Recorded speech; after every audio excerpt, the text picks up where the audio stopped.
The brand new Archer Commanders are coming into game here very, very soon. And spoiler alert, we have Hermann Prime coming into the game.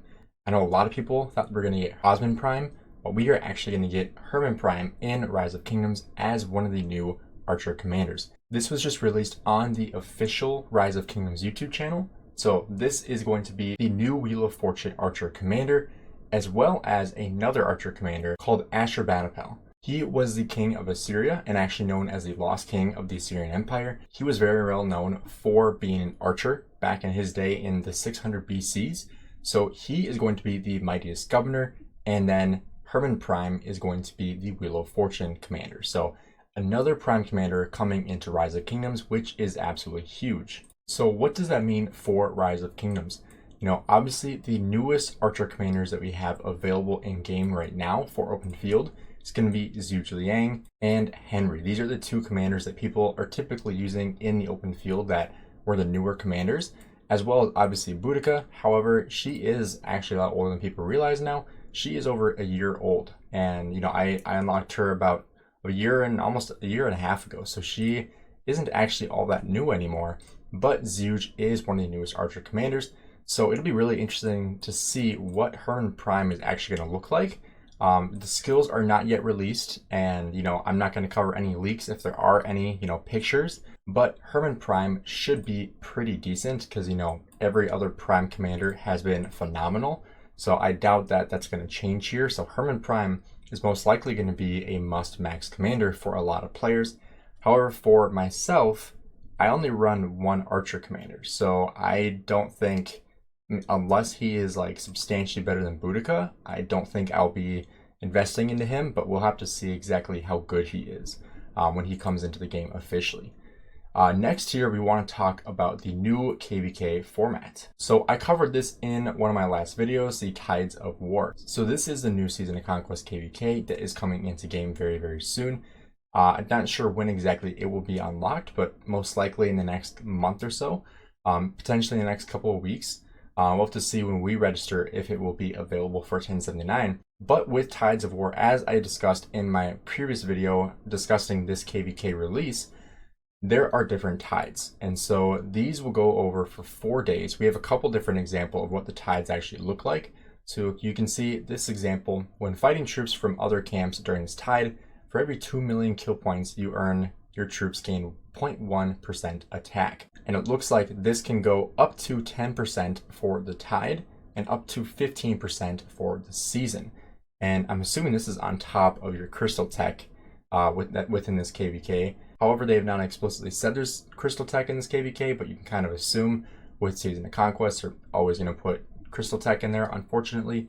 But this tide will increase your overall attack. And once again, this is for 4 days. So I'm assuming this will open up like during like a zone fight, like when a pass opens, for example, like Kingsland. And like I said, these go for 4 days. This next one is the Tide of Change. So in this tide, you can choose an artifact to receive, which can only be equipped within the Lost Kingdom. Artifacts will be lost at the end of the tide.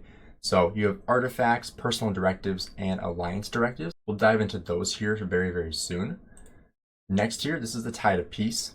Defeat barbarian patrols in the Lost Kingdom and earn healing potions. Healing potions can be used to heal severely wounded units in your hospitals and will not expire until the end of the season. This could be huge in reducing the amount of resources and speed ups you have to use with healing. So this will be really interesting to see what exactly it looks like when it comes into game. Next here is the Tide of Spring. When gathering food, wood, stone, or gold, you receive an extra 5% individual resources and 50% alliance supplies. Alliance supplies can be redeemed using merits earned from killing or severely wounded enemy units in the Merit Alliance shop. The Tide of Unity. During stronghold battles in the Lost Kingdom, you can deploy standby units to rallied armies and garrisons. When a combat troop in a rallied army or garrison is defeated, it will be automatically replaced by a standby troop. That is insane, honestly. So that's going to make rallies and garrisons so much harder to take down, because you can basically automatically put in your troops without having to refresh constantly and try to reinforce. That could be insanely beneficial. Wow. So now these are personal directives. These are things that you can select once during each tide, but you can not change them. As you can see right here, once you issue a personal directive, it cannot be changed for the rest of the tide. So once you choose one, you are stuck with it for those 4 days. So you can increase the max attack bonus you gain from the effect to 7.5%. You can increase the merit you're going to get from killing or severely wounding other units, get resources for killing units as well, and also increase your hospital capacity. So if you're going to take some rallies, obviously kind-hearted is going to be good. I feel like for most people, combat experience or merit service is going to be the two best ones, because merits are going to give you stuff to buy in the shop versus, just overall resources. Probably not going to be that many resources anyway. But I think combat experience is probably going to be the best option because you're going to be increasing your overall attack. Now, when it comes to alliance directives, this is a little bit different. So this is what your alliance leaders can select.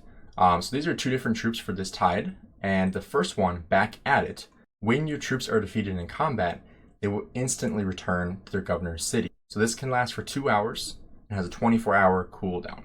And it looks like you can only have 2 of these available.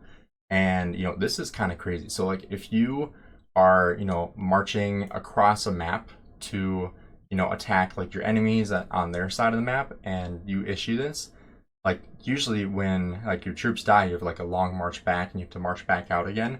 This would just teleport your troops back to your city immediately after they die, and then you can send them out immediately without having to wait a couple minutes to send them back out. So that could be huge. And then the other one, back from the brink, whenever an alliance member is in combat, 25% of their dead units will be converted into sev wounds. 25%, jeez. And then 25% of their sev wounds will be converted into slightly wounded units. So you can do one of these, one of these in that 4-day time period with a 2-hour duration, and obviously no cooldown because you only have one available. But that is huge, 25%.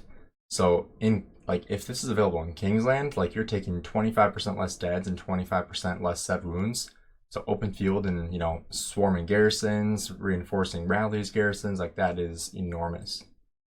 And then these are other alliance directives. They only showed a couple of these, so I took a screenshot. So for example here, destroy barbarian forts to gain march speed, lightning strike, faster rallies against barbarians and barbarian occupied buildings, earn more individual resources and alliance supplies, better rewards for defeating barbarian patrols. And then as you can see here, there are like the farming ones or like the economic ones and then the fighting ones. So those are going to come in different tides throughout the game. But from what it looks like, Tides of War looks like it should be a really interesting KVK. It reminds me a lot of Season 3, Light vs. Darkness, because, you have different tides that are coming through that, are impacting the game and essentially and giving you extra bonuses. And you can see, like in different tides, your alliance has the directive that they can choose, and you have the personal directive that you can choose. And once again, the personal directives are going to be these options here, where you can increase attack, increase hospital, increase merits, or increase resources from killing units. Once again, combat experience probably going to be the best option for most people, unless you are free to play and you really want to get more merit, depending on what's all in the merit shop. They haven't leaked that yet or shown what's going to be in that. So that'll be interesting to see what's exactly in the merit shop, because this might be actually the best option for people. So it'll be really interesting to see what exactly comes with the new archer commanders, Hermann and then also Ashurbanipal. And I'm pretty sure I'm saying that right, but it'll be easier to say when he's actually in game. You can see how to spell his name. But this will be really interesting to see how Prime Hermann is going to look and exactly how well he's going to be performing, because Prime commanders are very, very solid in Rise of Kingdoms. So it'll be interesting to see how good Hermann Prime is going to be. So if you guys enjoyed the video, do me a favor and drop a like and subscribe. Let me know in the comments below what you guys think about this update that's coming with Hermann Prime. Thanks for checking out the video. Have a great rest of your day.